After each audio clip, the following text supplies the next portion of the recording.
آپ نے بہت ہی پرلطف سوال پوچھا ہے، اور نہ اس سے پہلے کبھی کسی دوسرے نے بھی مجھ سے پوچھا۔ میری سمجھ میں صرف اتنی سی بات آتی ہے کہ ایک اندیکھے کو میں نے اپنا مالک مان لیا،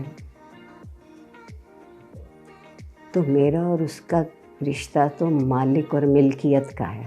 قرآن نے کئی لفظ بہت شوق سے استعمال کیے ہیں: صحیح، تجسس، تلاش، علم۔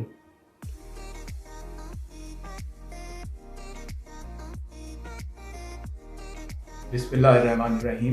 دوستو السلام علیکم۔ رحمان فارس آپ کی خدمت میں حاضر ہے۔ دوستو عہد حاضر میں بہت رونا رویا جاتا ہے۔ قحط و رجال کا جو بات کافی حد تک درست بھی ہے، لیکن خوش قسمتی سے ہمارے ہاں بھی چیدہ انگلیوں پر گنی جا سکنے والی ایسی شخصیات ضرور موجود ہیں کہ جو شائستگی اور شستگی سے معمور ہیں، بھری ہوئی ہیں اس تہذیب سے اور اس ثقافت سے، ان یادوں سے کہ جو ہمارا ہیریٹیج ہے، ہمارے ملک کا، ہمارے کلچر کا، ہمارے میوزک، ہمارے آرٹ، ہماری شاعری اور لٹریچر کا اثاثہ ہے۔ ایسی ہی ایک شخصیت جن کا نام پرووربلی نہیں کہوں گا، بالکل اصل میں بتا رہا ہوں، کسی تعارف کا محتاج نہیں ہے، ڈاکٹر عارفہ سیدہ، جن کا ایک ایک جملہ میں یہ کہنا چاہوں گا بغیر کسی ایگزیجریشن کے، بغیر کسی مبالغہ آرائی کے، علم و دانش سے اس قدر پر ہوتا ہے کہ سننے والا حیران رہ جاتا ہے۔ وہ بہت کیجولی بھی، بہت آرام سے، ایک سٹیمپو اور برجستگی سے بھی کوئی جملہ اگر کہتی ہیں تو ایسا نپا تلا، جچا تلا اور ایسا میجرڈ ہوتا ہے کہ انسان عش کر اٹھتا ہے۔ تو وہ آج آپ کی ملاقات کروائیں گے، بہت سارے ایسے رازوں سے پردہ اٹھائیں گے ہم ان کے علم و دانش اور ان کی گہرائی اور گہرائی کے بارے میں، کہ جن کو سن کے آپ سب لوگ اس ڈاکٹر عارفہ سیدہ تک پہنچ سکیں گے جن کو آپ سب لوگ پسند کرتے ہیں، جن سے آپ محبت کرتے ہیں، جن کی باتوں کو آپ یاد کرتے ہیں۔ سوشل میڈیا پہ ہو، الیکٹرانک اور پرنٹ میڈیا پہ، ہر جگہ ماشاءاللہ ان کی گفتگو وائرل ہوتی ہے۔ ہماری بے حد خوش قسمتی ہے کہ آج ہمارے درمیان تشریف رکھتی ہیں ڈاکٹر عارفہ سیدہ صاحبہ۔ السلام علیکم۔ وعلیکم السلام، جیتے رہیے، خوش رہیے۔ بہت بہت شکریہ آپ نے وقت دیا اور ملاقات کا شرف بخشا۔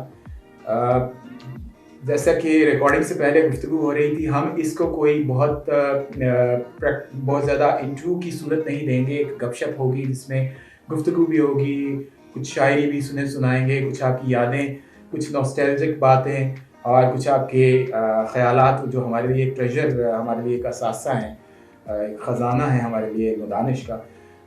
آپ، میں جب بھی آپ کو سنتا ہوں مجھے ہمیشہ یہ محسوس ہوتا ہے کہ آپ ایک صاحبہ حال ہیں کہ جو جذب و سلوک کے درمیان کسی یقین کی مسند پہ متمکن ہے۔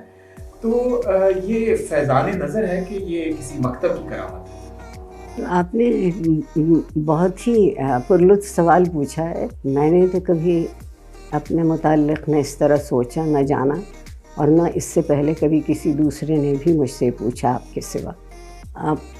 میں بالکل نہ صاحب حال ہوں، نہ کہیں متمکن ہوں، نہ کوئی مسند ہے۔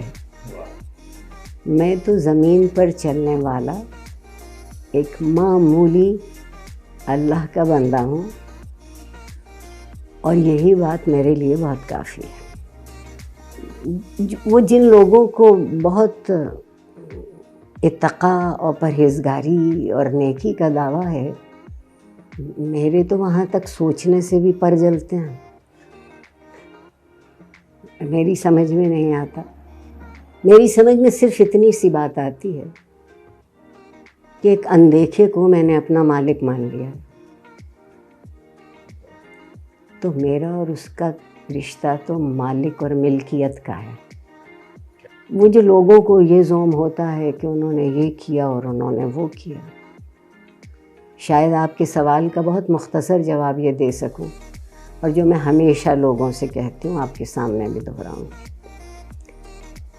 میرا اپنی زندگی بسر کرنے میں کوئی کمال نہیں ہے، میں نے کچھ نہیں کیا۔ رحمت ہے، برکت ہے، نعمت ہے، جو کچھ بھی ہے، جو ملا صرف وہی دے سکتا ہے۔ ایک بندے کے دل میں خیال آ جائے کہ نہیں یہ تو کچھ میری کوشش سے ہوا، نہیں، کیونکہ پروردگار نے ایک بہت اچھی میزان رکھ دی ہمارے لیے، ہمیں بے عمل ہونے کو نہیں کہا۔ قرآن نے کئی لفظ بہت شوق سے استعمال کیے ہیں، صحیح، تجسس، تلاش، علم۔ اب صحیح، تجسس اور تلاش اگر عجز نہیں ہے، اگر انکساری نہیں ہے تو کچھ نہیں ملے گا۔ پہلا عجز یہ ہو کہ وہ جو سمجھ ہے، وہ جو فہم ہے، یا جسے آپ نے میرے لیے بڑا لفظ استعمال کیا دانش ہے، یہ بھی نعمت ہے۔ بے شک۔ اگر وہ مجھ کو اس قابل نہ کرتا تو میں اب قابل ہونے میں بھی میں سمجھ رہی ہوں کہ بہت سے لوگوں کے ذہن میں سوال ہوں گے کہ کچھ نہ کچھ تو کرنا پڑتا ہے۔ جی۔ وہ کرنا پڑتا ہے، وہ بھی بات واضح کر دی اللہ میاں نے کہ ہم تمہیں اسی قابل کرتے ہیں جتنی تم کوشش کرتے ہیں۔